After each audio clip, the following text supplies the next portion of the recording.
Hi, I'm Jordan Baton from LimitState, and today I'll be explaining how to use the geometry optimization component in Peregrine, the structural optimization plugin for Grasshopper. The geometry optimization component undertakes a geometry optimization on the output from a previous optimization or a simplify operation. It does this by moving the positions of joints to more favorable positions where the structural volume is reduced. As part of this process, the structure may be automatically converted from a pin-jointed representation to a frame representation, meaning that joints now have a moment resistance. This example shows a simple cantilever with 2-point supports and a downwards point load. The current solution is the raw output from the layout optimization, which has 15 nodal divisions. The layout optimization produces a very accurate solution, however, is based on the Cartesian node layout defined in the mesh input to the domain component.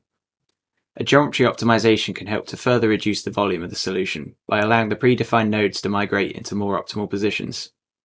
The appearance of the solution may also be improved with solutions looking neater and more organized. Increasing the nodal divisions leads to a more accurate and complex solution with a higher probability of having nodes defined in optimal places. However, this can be achieved through the use of geometry optimization. To use the geometry optimization component, connect the solution data from the previous optimization or simplify component to the solution data input.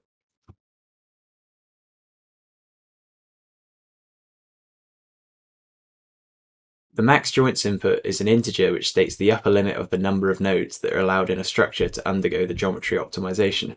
The default of 100 is suitable for this problem.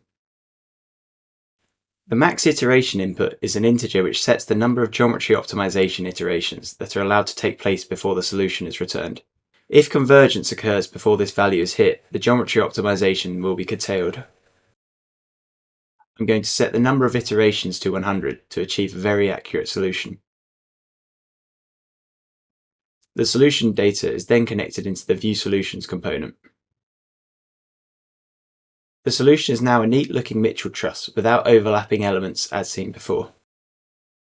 I've used a custom colour to show the compressive elements in blue and the tensile elements in red to clearly show how the truss is working. This is explained in the How to Colour Key Tensile and Compressive Elements video. If both the solutions from the layout optimization and the geometry optimization are connected into the View Solutions component, they can be directly compared. Here we can see that the geometry optimized solution has 0.5% lower volume than the raw solution from the layout optimization. This example shows the use of geometry optimization on the L-shaped truss example file, which is located in the Professional Examples folder. On the left is the raw output from the layout optimization.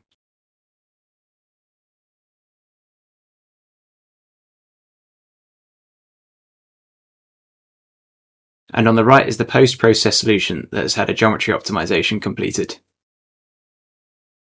This solution has a slight reduction in volume and a neater layout, demonstrating the usefulness of post-processing solutions with a geometry optimization.